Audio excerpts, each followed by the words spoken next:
Mark Taylor-Canfield in Seattle. Hi, Mark. Hey, congratulations on your new live stream. Yeah, thank you very much. This seems to be working this time, too.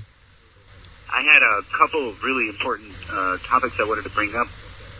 One of them is the $15 an hour minimum wage campaign in Seattle, which has created this whole new grassroots political movement. And the other is the Progressive Media Forum we had to thank you for sending your nice message of support to the folks in Seattle trying to bring back progressive media to our city. Yeah, how'd the forum go? It was awesome. It was standing room only. We had Job Parrish there, who is one of our local journalistic heroes and one of my mentors, writer for Seattle Weekly. We had David Goldstein of the famous Horse's Ass blog. But both of them have had their problems, in keeping their progressive voice in the media. Sure. And Norman Goldman was there. He gave a really great presentation, which I wrote about, by the way, at Op-Ed News. I would really encourage you and anybody interested in progressive media to check that article out. And he described how Clear Channel and other corporations have done this leveraged buyout, Mitt Romney-style kind of corporate takeover of the media, and how they're, basically milking the local radio stations and cutting staff and automating everything in order to pay back the investors. And, of course, a few of the CEOs, I'm sure, are pocketing a bit of that. But it's unsustainable because they've borrowed billions and billions of dollars, which will probably never be paid back. Some outrageous interest rate to folks like Bain Capital, which, Goldman referred to as, Vinny from the East River type interest rate. It's all a big economic scam as far as he's concerned. Vinny from the East River? Yeah, sort of a mafia style, huge interest rates where they know they'll never be able to pay them all back. So right. Well, don't you foresee what will happen is that eventually they'll go bankrupt, and somebody will get stuck with the bill, which might be a good thing. Maybe then they'll sell off some of their ill-gotten gains, some of the radio stations, and maybe those radio stations can be bought by liberal. Oh, no, never mind. That's just my fantasy. Never mind. Well, it is true that folks like Rush Limbaugh, Sean Hannity, and our own Washington State import, Glenn Beck, have been signed by the network to a huge contract. Like, I believe Limbaugh is making like some outrageous amount, like $28 million a year. Mm-hmm. But with those contracts, meanwhile, their ratings are going down. And according to Goldman, Hannity has lost like 60% of his audience because the median age of a lot of these programs is now about 65, just out of the demographics that advertisers are interested in. They're interested in the 24 to 50 age group. And so they're losing their ratings, but they're stuck with these contracts. So in a couple of years, when they come to renew those contracts and there's no audience out there, we could see a change. But in the meantime, I would encourage people to check out PRNW.org. PRNW is the Progressive Radio Northwest group. PRNW.org.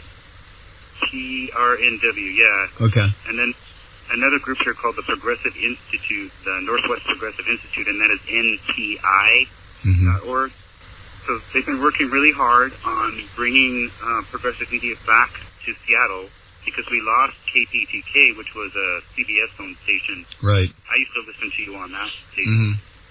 Yeah. All of these progressive voices are gone now in Seattle and Portland, and it looks like they're losing them in San Francisco, which is ironic, Mike, considering those are three of the most progressive cities in the country. Yeah, it doesn't matter what the audience wants or what the audience demographic is.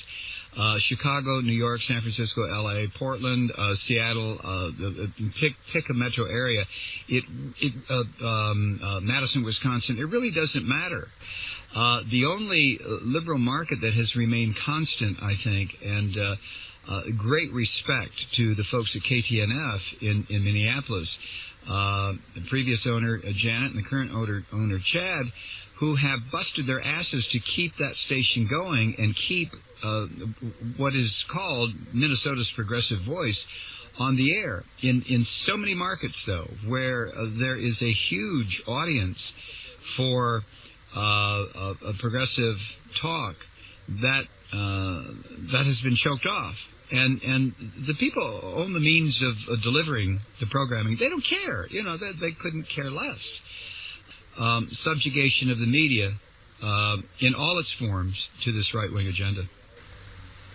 even public radio is suffering. I've reported for Free Speech Radio News on the Pacifica Network, and the people who paid me was a foundation called Pacifica Reporters for Free Speech. That's how serious having independent editorial content. Well, as of last year, that program went off the air for lack of funding. Sure. And so I'm struggling to find these new models saying the progressive media in the United States. And I have to throw in here one of my main focuses as a journalist, and what I talk about and give webinars about is the fact that the United States in 2013 was ranked 37th in the world on the Reporters Without Borders World Press Freedom Index. Right. It means that the countries have more of a free press than the United States. And as a reporter here in the U.S., I can't be proud of that. I have to work, to get this story out and open up the airwaves. Right. Well, we mentioned the other night, Jill Abramson, the managing editor of the New York Times, came out in an interview on Al Jazeera and said that the Obama administration has been the most secretive of any she's ever dealt with. B, its pursuit, the Obama administration, i.e. Barack Obama's pursuit of whistleblowers, has been more intense than all previous administrations combined. And yet, you still have these right-wing trolls, these half-witted morons who insist that Obama is a liberal, or worse, that he's a socialist.